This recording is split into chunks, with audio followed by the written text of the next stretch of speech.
ಸಚಿವರಿಗೆ ಸಂಕಷ್ಟ ತರುತ್ತಾ ರನ್ಯಾ ಕೇಸ್. ನಟಿಯ ಸ್ನೇಹಿತ ಪತಿ ಮನೆಯಲ್ಲಿ ಇಡಿ ಡಿಆರ್ಐ ತಲಾಶ್. ಅತ್ತ ಸಿಐಡಿ ತನಿಖೆಯನ್ನೇ ನಿಲ್ಲಿಸಿದ ಕಾಂಗ್ರೆಸ್. ಮುಸ್ಲಿಮರಿಗೆ ಹೊಡೆಯುತ್ತಾ ಲಾಟರಿ. ಗುತ್ತಿಗೆಯಲ್ಲಿ 10ರಷ್ಟು ಮೀಸಲು ಕೊಡಿಸಲು ಜಮೀರ್ ತಯಾರಿ. ಬಿಜೆಪಿ ಆಕ್ರೋಶಕ್ಕೆ ಗುರಿಯಾದ ಪ್ರಬಲ ಮಂತ್ರಿ. ಕೇಂದ್ರದ ವಿರುದ್ಧ ಸ್ಟಾಲಿನ್ ಸಮರ. ರೂಪಾಯಿ ಚಿಹ್ನೆಯನ್ನೇ ಬದಲಿಸಿದ ತಮಿಳುನಾಡು ಸರ್ಕಾರ. ದ್ರಾವಿಡ ದೊರೆ ನಡೆಗೆ ಬಿಜೆಪಿ ಅಪಸ್ವರ. ನಾಳೆ ಹೋಳಿ ಜೊತೆಗೆ ರಂಜಾನ್ ಪ್ರಾರ್ಥನೆ. ಸಂಭಾಲ್ನಲ್ಲಿ 46 ವರ್ಷದ ಬಳಿಕ ಹಬ್ಬದ ಆಚರಣೆ. ಉತ್ತರ ಪ್ರದೇಶದಲ್ಲಿ ಖಡಕ್ ಭದ್ರತೆ ನಿಯೋಜನೆ. Welcome back. ರನ್ಯಾ ರಾವ್ ಏನ್ರಿ ಇತ್ತಿತ್ತಲಾಗೆ ಅಲ್ಲಿ ಮಂಡ್ಯದಲ್ಲಿ ಐಸು ಅನ್ನೋಳೊಬ್ಳು 14 ಕೆಜಿ ಚಿನ್ನ. ಅದಿನ್ನೂ ಒಂದೇ ಕಡೆ ಇದೆ. ಮತ್ತೊಂದು ಕಡೆ ನೋಡಿದ್ರೆ ಇಲ್ಲಿ 15 ಕೆಜಿ ಚಿನ್ನ. ರನ್ಯಾ ರಾವ್ ಈ ಚಿನ್ನವನ್ನು ಹೆಂಗ್ ತಗೊಂಡ್ಬಂದ್ಲು ಅದು ಬಹಳ ರೋಚಕ ಇದೆ. ಒಂದು 5 ನಿಮಿಷದಲ್ಲೇ ಎಲ್ಲ ಕಟ್ಕೊಂಡ್ಬಿಡ್ತಾರಂತೆ. ಅದು ಕೂಡ ಟಾಯ್ಲೆಟ್ ಅಲ್ಲಿ ಕೂತ್ಕೊಂಡು ಯೂಟ್ಯೂಬ್ ನೋಡ್ಕೊಂಡ್ಬಿಟ್ಟು ಎಲ್ಲೆಲ್ಲ ಚಿನ್ನ ಕಟ್ಕೋಬೇಕು, ಸೊಂಟಕ್ಕೆ, ಆಮೇಲೆ ಸೊಂಟದ ಕೆಳಭಾಗದಲ್ಲಿ, ಆಮೇಲೆ ಶೂ ಒಳಗೆ, ಹಿಂಗೆಲ್ಲ ಪಟ್ಟಿ ಮಾಡ್ಕೊಂಡೆಲ್ಲ ಮಾಡ್ತಾರೆ. ರನ್ಯಾ ರಾವ್ ಪ್ರಕರಣದಲ್ಲಿ ಇಡಿ ಡಿಆರ್ಐ ಅಧಿಕಾರಿಗಳು ಭರ್ಜರಿ ಕಾರ್ಯಾಚರಣೆ ನಡೆಸ್ತಾ ಇದ್ದಾರೆ. 5 ತನಿಖಾ ಸಂಸ್ಥೆಗಳು ಕೆಲಸ ಮಾಡ್ತಾ ಇದೆ.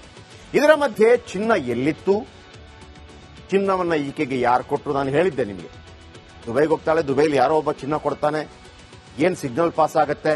ಇವಳು ಕೇವಲ ಚಿನ್ನ ತಂದು ಕೊಟ್ಟು 1 ಲಕ್ಷ ತಗೊಳ್ಳೋದಾ, ಅಥವಾ ಆಕೆ ಸಿಂಡಿಕೇಟ್ನ ಮೆಂಬರಾ? ಆಮೇಲೆ ಕೆಲವು ಸಚಿವರ ಜೊತೆ ಏನೆಲ್ಲ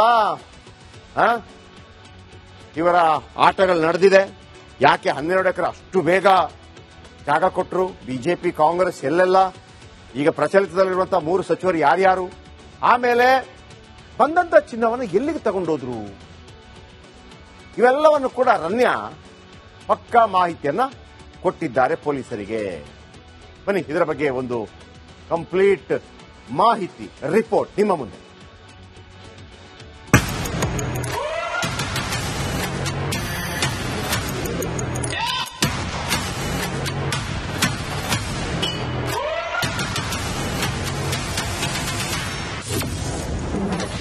ಚಿನ್ನಾರಿ ರನ್ಯಾ ರಾವ್ಗೆ ಶಾಕ್ ಕೊಟ್ಟ ಇಡಿ.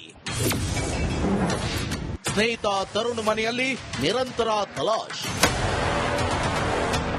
ಗೋಲ್ಡ್ ಸ್ಮಗ್ಲಿಂಗ್ ಕೇಸ್ನಲ್ಲಿ ಸಿಲುಕಿ ಒದ್ದಾಡ್ತಿರೋ ರನ್ಯಾ ರಾವ್ಗೆ ಸಂಕಷ್ಟ ಹೆಚ್ಚುತ್ತಿದೆ ಎಂದು ನಟಿ ಮನೆಯ ಮೇಲೆ ಇಡಿ ಅಧಿಕಾರಿಗಳು ದಾಳಿ ನಡೆಸಿದ್ದು ನಿರಂತರವಾಗಿ ಪರಿಶೀಲನೆ ನಡೆಸುತ್ತಿದ್ದಾರೆ. ಜೊತೆಗೆ 2ನೇ ಆರೋಪಿ ತರುಣ್ ಕೊಂಡೂರು ರಾಜುಗೂ ಫ್ಲಾಟ್ನಲ್ಲೂ ತಲಾಶೆ ನಡೆಸಿದ್ದಾರೆ.